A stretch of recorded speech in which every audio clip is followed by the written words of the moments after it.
பாயிண்ட்லேருந்து centre tattoo 1 inch தள்ளி தான் நம்மளுக்கு வருது. இப்போ அதே மாதிரி தான் நீங்கள் பேக் சைட்லேயும் பார்க்கணும்.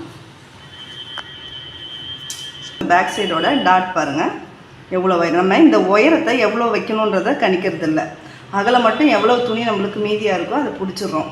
அதுவும் தப்பு. நம்ம அகலத்தையும் ஒரு 1/2 இன்ச்சுக்கு மேலே நம்ம துணி பிடிக்கக்கூடாது. நீங்கள் அந்த மாதிரி அதிகமாக பிடிச்சாலும் இந்த மாதிரி டாட் வந்து இங்கே வந்து நம்ம கப் ஷேப் மாதிரி இந்த இடத்துல லூஸ் கொடுக்கும். நீங்கள் அதனால் என்ன செய்யணும், இந்த 1/2 இன்ச்சு பிடிச்சிட்டு மீதி உங்களுக்கு கொஞ்சம் துணி மீறுற மாதிரி இருந்ததுன்னா இங்கே பாருங்கள், இந்த சைடில் நீங்கள் இந்த சைடில் எவ்வளோ மீறுதோ எடுத்துகிட்டு நீங்கள் 3/4 அளவுக்கு நீங்கள் கிராஸாக கொண்டு வரலாம். அதில் வந்துட்டு நீங்கள் இந்த தையலோட ஜாயின் பண்ணிடலாம். அப்போ நம்மளுக்கு கரெக்டாக இருக்கும்.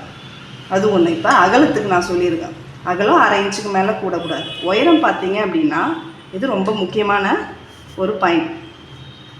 இந்த இடத்துல இந்த சைடில் லூஸ் வராமல் இருக்க நீங்கள் ஃப்ரண்ட்டில் மட்டுமே லூஸை பார்ப்பீங்க. பேக் சைடில் யாரும் லூஸை பார்க்குறதே இல்லை. முக்கியமாக பிகினர்ஸாக இருக்கிறவங்களுக்கு இந்த விஷயம் தெரிஞ்சிருக்க வாய்ப்பு இல்லை.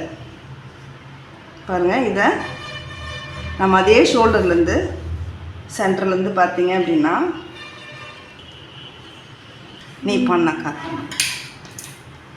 இந்த பேக் சைட் ஷோல்டர் சென்டர் பாயிண்ட்லேருந்து நீங்கள் நேராக வச்சு இந்த சென்டருக்கு பார்த்தீங்க அப்படின்னா அதே பாருங்கள் 10 இன்ச்சு.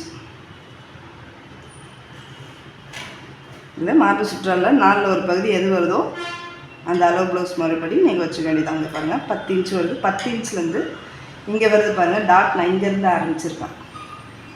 இப்போ இது ஒரு இன்ச் தள்ளி தான் நான் இப்போ ஆரம்பிச்சிருக்கேன். இப்போ இந்த மாதிரி பிடிக்கும்போது தான் உங்களுக்கு ப்ளவுஸ் ஃபிட்டிங்காக வரும். இப்போ நான் எப்படி அதை அளவு பண்ணி பிடிக்கிறேன்னு